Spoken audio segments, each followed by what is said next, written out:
Mr. Poilievre. The total liabilities of the Government of Canada. The Honourable Minister. Mr. Speaker, we will continue to support Canadians through this time with support not only for businesses but for individuals to get through and get a bridge to a better time. Poilievre. Just the dollar value. The Honourable Minister. And that's a continuing commitment, Mr. Speaker. Poilievre. I know we shouldn't ask the Minister about numbers. He's just the Finance Minister after all. But what is the equity of the Government of Canada's on the Government of Canada's balance sheet? Honourable Minister. Mr. Speaker, I would advise a member of Carleton to memorize those Auditor General figures for his next foray into the House of Commons. The Honourable Mr. Poilievre. So the Minister has claimed that our balance sheet is strong.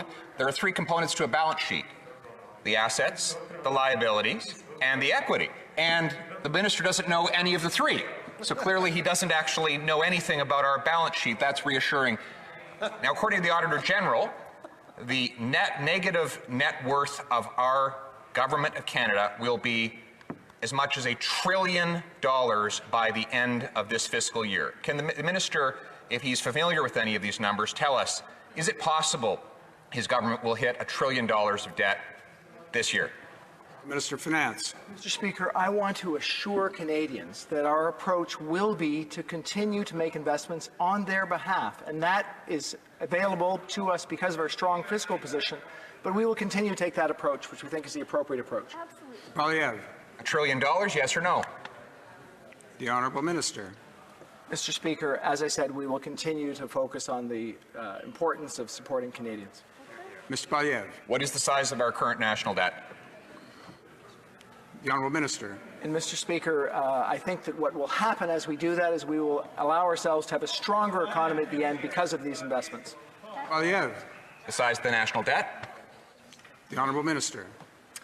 And we have always seen, Mr. Speaker, that these investments, they're not only supporting Canadians, they're supporting businesses so that we do have a strong economy and a strong fiscal position coming out of this position. Mr. Poilievre. Does the Finance Minister know the size of our national debt? The Honourable Minister. The interpreters. Mr. Speaker, I will continue to focus our efforts as we believe we should focus them on supporting Canadians through this time. Mr. Poilievre. Does the Finance Minister know what $1 trillion is? The Honourable Minister.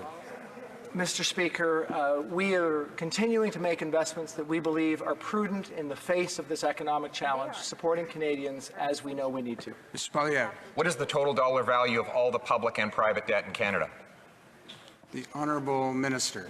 Mr. Speaker, we know that by supporting Canadians, by investments, that we will enable Canadians to have less debt themselves, because that's very correct. Mr. Poilievre. What is the total debt, public and private, as a share of GDP in Canada? The Honourable Minister. Mr. Speaker, the important consideration here is that the federal government is taking a position that we should support Canadians so that they don't take on the debt themselves. That's right. We have last intervention. And yet they have record household debt, record corporate debt, and growing government debt.